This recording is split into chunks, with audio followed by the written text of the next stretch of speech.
I'm Laura, 25. Standing in my childhood dining room with a law degree in one hand and a baby bump I could no longer hide, I watched my father's face turn from surprise to rage. You're a disgrace. Not welcome here. Not part of this family anymore. My mother chimed in with her own special brand of maternal warmth. You chose failure, so sleep on the streets. And just like that, my homecoming dinner became my exile ceremony. The real kicker? They hadn't even asked who the father was. If they had, well, let's just say their reaction would have been very different.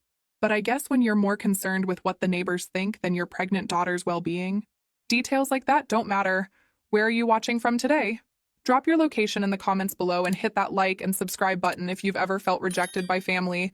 You'll definitely want to stick around for what happened next. Let me back up to explain how we got here.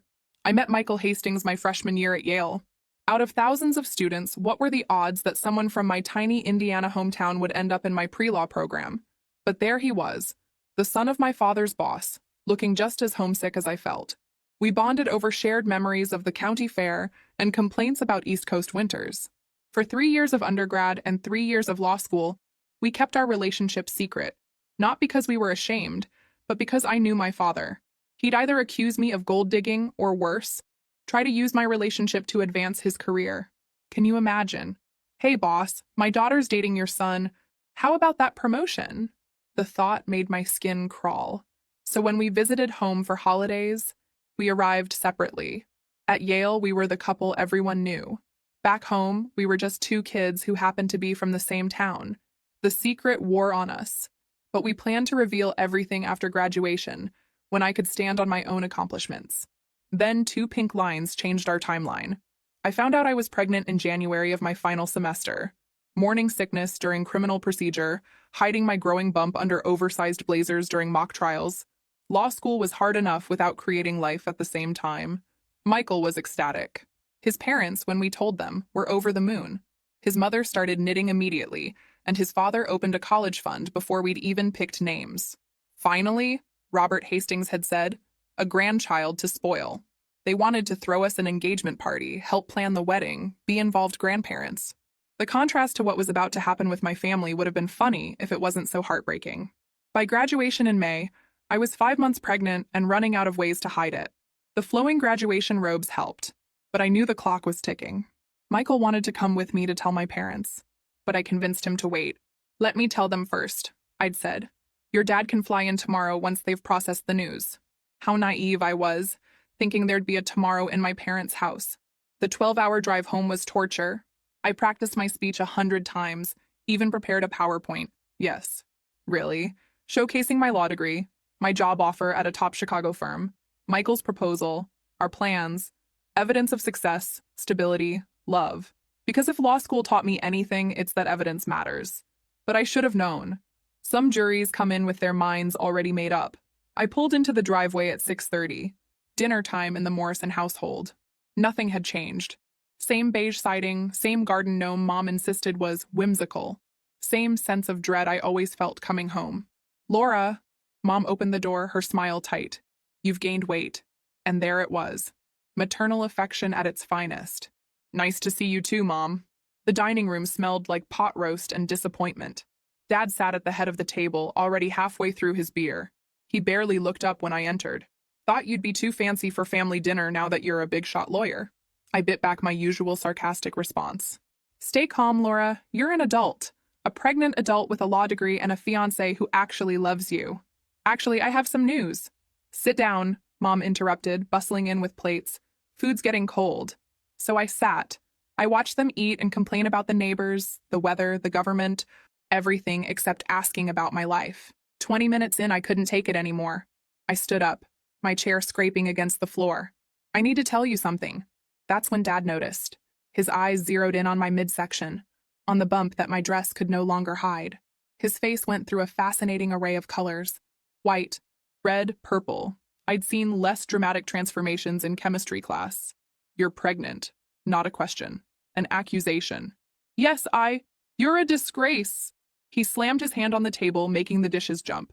Not welcome here, not part of this family anymore. Mom's contribution was equally heartwarming. You chose failure, so sleep on the streets. No questions, no concern, no who's the father or what are your plans, or how far along are you? Just immediate exile. The cruelty of it was breathtaking. That's it? I asked, my voice surprisingly steady. Your pregnant daughter comes home with a law degree from Yale and you throw her out? No questions asked? What's there to ask? Dad's voice dripped with disgust.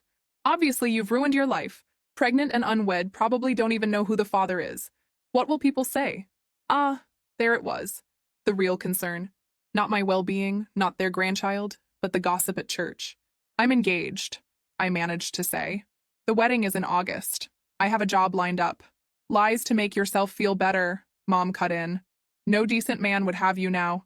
Get out before someone sees you here. I stared at them. These people who were supposed to love me unconditionally. 6 years of perfect grades, law review, job offers from top firms. None of it mattered because I was pregnant. Fine, I said, grabbing my suitcase. I'll go, but remember this moment. Remember that you chose your reputation over your daughter. Don't come crying back when he leaves you, Mom called after me. We won't be here. I paused at the door, looking back one last time. Actually, he's picking me up from the airport tomorrow, but thanks for the concern. The door slammed with a satisfying bang. I made it to my car before the rage hit. How dare they? How dare they assume the worst? But underneath the anger was hurt so deep I couldn't breathe. I sat in that driveway for 10 minutes trying to figure out my next move. Hotels in town were limited. A motel by the highway and a sketchy place downtown. I had savings from my summer internships, but not much. Most of it went to bar exam prep materials. I called Michael from the parking lot of a McDonald's. How'd it go? He asked, hope in his voice. About as well as the Titanic. I laughed bitterly. They kicked me out. What? The shock in his voice was genuine. Laura, I'm so sorry. Where are you now? McDonald's parking lot, trying to figure out if the motel by the highway still has hourly rates or if they've gone upscale to daily. Absolutely not. Dad's house has 12 bedrooms. You're staying there tonight. Michael, I can't just show up at your father's. You're carrying his grandchild. Your family. More family than those people who just threw you out. But what will he think? Me showing up like some homeless? He'll think your parents are idiots. Which they are. I'm calling him now. Michael, wait. But he'd already hung up. 5 minutes later, my phone rang. Robert Hastings himself. Laura, Michael told me what happened. I'm sending my driver to get you. Where are you? Mr. Hastings? I couldn't. Where are you? He repeated, his tone brooking no argument. 20 minutes later, a black town car pulled into the McDonald's parking lot. The driver, an older gentleman named James, took my suitcase without a word about the bizarre pickup location. The ride to the Hastings estate was surreal. I'd driven past those gates countless times growing up, never imagining I'd enter them pregnant and homeless. The house looked like something from a magazine. Fountains, marble columns, windows that reflected the setting sun like gold. My beat-up Honda would have looked ridiculous in that driveway. Thank God for James and the town car. Robert met me at the door himself, all 6'3" of him in a cashmere sweater, looking like the successful businessman he was. This was my father's boss, the man whose approval determined careers at Hastings Industries. And here I was, showing up like a stray cat. Laura, he said warmly, pulling me into a hug that surprised us both. Come in, sweetheart, you look exhausted. Sweetheart. My own father hadn't called me that since I was 5. The foyer was bigger than my childhood home, with a chandelier that probably cost more than my law school debt. But Robert guided me past it all to a comfortable sitting room, more intimate and warm. First things first, he said, settling me onto a sofa. Have you eaten? I'm fine. That wasn't really a question. Maria! A woman appeared as if by magic. Could you prepare something for Laura? And ready the blue suite? I'm so sorry to impose, I started. But Robert waved me off. You're not imposing. Your family. Michael's told us so much about you over the years. Well, after he finally admitted you two were together, I blinked. You knew? Robert smiled. Laura, I've known since your sophomore year. Did you really think my son could hide being in love for 6 years? He's many things, but subtle isn't one of them. But you never said anything. You both clearly had your reasons for privacy. I respected that, though I did wonder why you never came to family events. I was afraid, I admitted. My father, he would have either accused me of gold digging or tried to use the relationship for his own advancement. I couldn't do that to Michael, or to you. Robert's expression darkened. Your father, yes, I can see him doing that. Tell me exactly what happened tonight. So I did. The whole story poured out. The secret relationship, finding out about the pregnancy, planning to tell them together. Their immediate rejection. By the end, I was ugly crying into tissues that probably cost more than my groceries. They didn't even ask about the father, I said between sobs. Just assumed I was some kind of… I don't even know what they thought. They thought about themselves, Robert said quietly. About their image, their reputation. Not about you or their grandchild. Maria returned with a tray of food that looked like a 5-course meal. While I ate, the baby was apparently starving, Robert made phone calls in the next room. I caught fragments. Guest room prepared, shopping tomorrow, whatever she needs. When he returned, he sat across from me with an expression I couldn't read. Michael tells me you have a job offer in Chicago. Kirkland and Ellis. I start in September after the bar exam. Excellent firm. You'll do well there. He paused. I know Gerald Morrison has worked for my company for 17 years. I want you to know that this situation, your relationship with Michael, your presence here, will have no bearing on his employment. His job is safe as long as he performs adequately. You don't have to.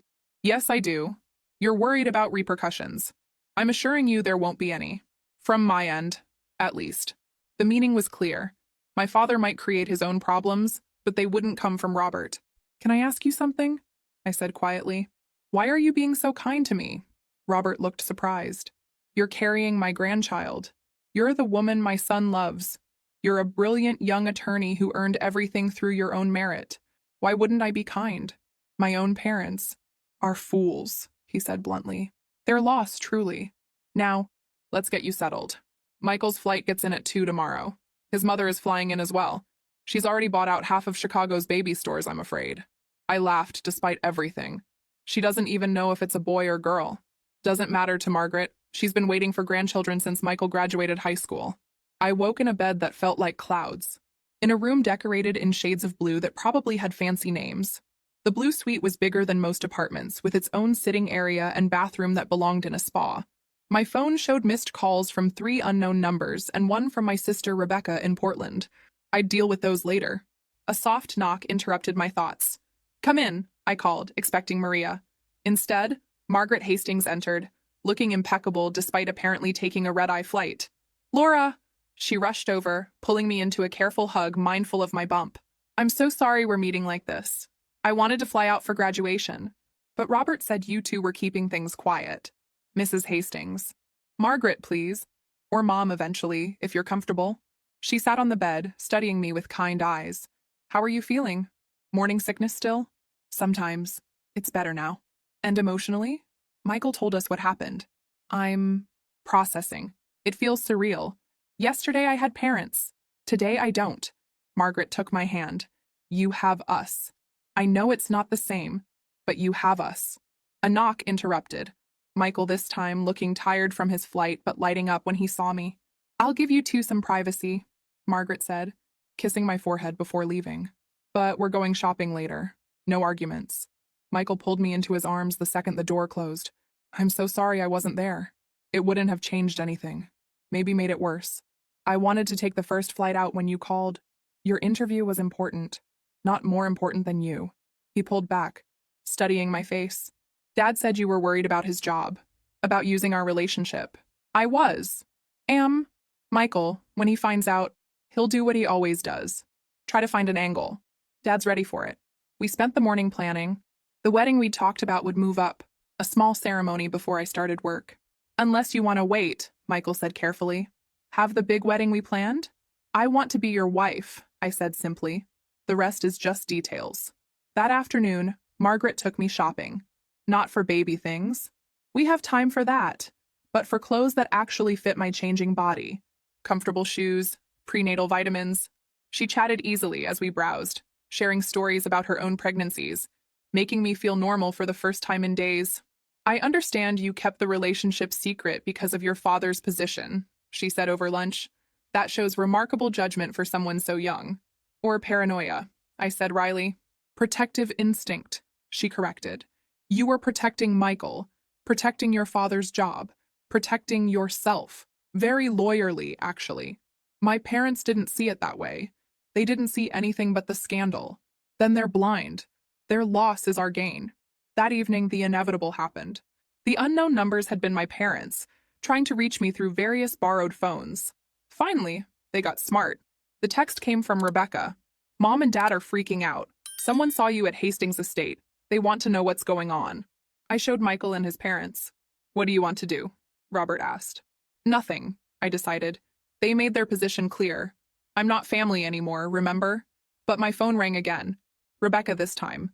I answered on speaker. Laura, what is happening? Mom's having a meltdown. She says you're at the Hastings mansion? I am. Why? How? She's convinced you went begging to Dad's boss or worse. Worse? I laughed bitterly. What could be worse in her mind than her pregnant daughter existing? Laura, please, just tell me what's going on. I looked at Michael, who nodded. The baby's father is Michael Hastings. We've been together 6 years. I'm staying with his family because mine threw me out. Silence. Then, Michael Hastings? The boss's son? Yes. Oh my God. Oh my God, Laura. Do Mom and Dad know? Nope. They didn't ask.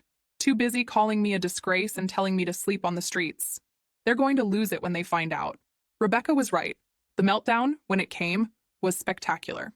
I'd blocked their numbers, but that didn't stop them from trying. They called Hastings Industries. They showed up at the gate. Security turned them away. They even tried going through their church, having the pastor call Robert to mediate this family dispute. Finally, Robert had enough. Let's settle this, he declared over breakfast. Invite them for dinner. Here. Tonight. Robert? No. You need closure, Laura. And frankly, I want to look Gerald Morrison in the eye when he explains throwing out his pregnant daughter. Michael squeezed my hand. Your choice. But Dad's right. This limbo isn't good for you or the baby. So I unblocked their numbers long enough to send a single text. Dinner at Hastings Estate. 7 p.m. Security will have your names. They arrived at 6:30 because even when desperate, my parents were punctual. I watched from the upstairs window as their sensible sedan looked hilariously out of place among the manicured gardens. Dad wore his best suit, the one from Rebecca's wedding. Mom clutched her purse like a shield. We made them wait 20 minutes. Petty? Maybe. Satisfying? Absolutely. When we finally entered the dining room, I wore a dress that showed my bump prominently. If they wanted to be ashamed, they could look at what they'd rejected all through dinner. Mom, Dad. I nodded coolly, taking my seat between Michael and Margaret. My mother's eyes immediately went to my engagement ring, the 3-carat family heirloom that had been Michael's grandmother's. I watched her calculate its worth, then glance at my father. Laura? Dad started, then seemed to realize he had no script for this. You look, well, pregnant. The word you're looking for is pregnant. We came to apologize, Mom said quickly. Did you? When exactly did you decide to apologize? Before or after you found out who the baby's father is? Silence stretched like taffy. Robert stepped in smoothly. Perhaps we should start with dinner. These conversations go better on full stomachs. The first course arrived. My parents stared at the array of silverware like it might bite them. So, Dad finally attempted. Michael, I had no idea you and Laura were involved. 6 years, Michael said pleasantly, though I understand Laura felt the need to keep it private. She was protecting your reputation at work. Didn't want anyone thinking you were getting special treatment because your daughter was dating the boss's son. Mom brightened. That's very thoughtful. Very considerate of her, I interrupted. Unlike parents who throw their pregnant daughter out without asking a single question. You have to understand, Dad said, leaning forward. We were shocked. The pregnancy, no warning. I tried to tell you, you didn't let me speak before exiling me. We thought you'd made a terrible mistake. The only mistake, Robert interjected coldly, was your reaction. Any parent worth the title would have asked questions. Who's the father? What are the plans? How can we help? Not throw their child out like garbage. Now see here, Dad started, his face reddening. I don't need parenting advice from someone housing your homeless daughter. Robert's voice could have frozen hell. You're right. You need more than advice. You need a conscience. The meal continued in agonizing silence until Mom tried again. We're family. We can work through this. Are we family? I set down my fork. Was I family when you told me to sleep on the streets? Was I family when you sent my belongings with a note saying don't bother coming back? We didn't know about Michael, and that matters? If he'd been a teacher or a mechanic instead of your boss's son, would throwing me out have been acceptable then? They couldn't answer. Of course they couldn't. Here's what's going to happen, I said, surprising myself with my calm. You're going to leave. You're going to tell everyone whatever story makes you feel better. But you will not contact me. You will not show up here. And you will not pretend to be loving grandparents when this baby is born. You can't mean that, Mom gasped. Our grandchild, the grandchild you rejected along with me, that grandchild? We made a mistake, Dad said desperately. But now we can be a family. I work for Robert, you're marrying Michael. We'll be connected. No. Robert's voice was final. Let me be clear, Gerald. Your employment is safe as long as you do your job. But if you attempt to use this family connection for any personal gain, if you harass Laura, if you show up uninvited again, that will change. Understood? My father went pale. 17 years of employment hung in the balance, and he knew it. Understood, he whispered. Furthermore, Margaret added, speaking for the first time, when people ask about your daughter, and they will, you'll tell them she's a successful attorney in Chicago. Nothing more. No details about her personal life, her marriage, or her child. You gave up the right to share in her joy when you chose cruelty over compassion. This is kidnapping, Mom said wildly. Parental alienation. We'll sue for grandparents' rights. Try it, I said, the lawyer in me finally emerging. Illinois law requires a pre-existing relationship with the child or proof that parents are unfit. You have neither. Additionally, I have witnesses to you throwing me out while pregnant. How do you think that plays in court? They stared at me like I'd grown a second head. This wasn't their compliant daughter who sought approval. This was someone new, someone who'd found her spine. I think we're done here, Michael said, standing. James will drive you home. Laura, please, Mom begged. Don't do this, we're sorry. I believe you are, I said sadly. Sorry you found out too late to benefit from the connection. Sorry you can't brag about your daughter marrying into wealth. Sorry you lost control of the narrative. But sorry for hurting me? Sorry for abandoning your pregnant daughter? No, you're not sorry for that at all.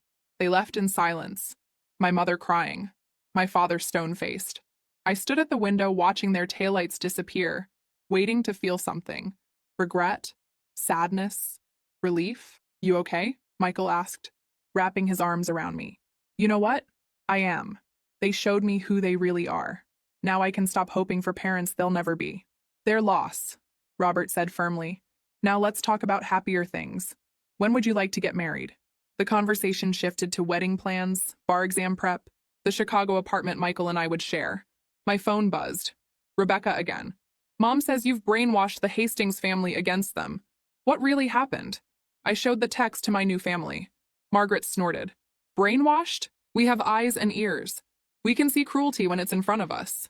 I texted back. They threw me out for being pregnant. Hastings took me in. That's what really happened. You can believe whoever you want. Her response was immediate. I believe you. I'm sorry I wasn't there. It wasn't much, but it was something. Maybe not all my family was lost. Bar exam in 8 weeks, Robert said, bringing us back to practical matters. Think you can study while planning a wedding? Watch me, I said, hand on my bump. I'm pretty good at multitasking. Michael kissed my temple. That's my girl. Our girl, Margaret corrected. Our daughter. She said it naturally, like it had always been true. Like I'd always belonged here, with them. And maybe that's what family really was. Not the people you're born to, but the people who choose you, who see you at your lowest and say, come in instead of get out, who offer spare rooms and second chances and love without conditions. My parents had given me one gift without meaning to. They'd shown me exactly what kind of parent I'd never be. My child would never doubt they were wanted, never question their worth, never have to earn basic human kindness. They'd know love from their first breath to my last. That was my promise to the little one growing inside me. Now, Robert said, pulling out his tablet, let's talk about the wedding. Small ceremony? Large reception? What are you thinking? I looked around the table at my chosen family. Michael, steady and sure. Robert, protective and practical. Margaret, warm and welcoming. This was what I'd been looking for all along. Not my parents' conditional approval, but this, real, unconditional love. Small, I decided. Just the people who matter. The ones who show up. Perfect, Margaret said. That's all you really need. She was right. It was more than enough. It was everything.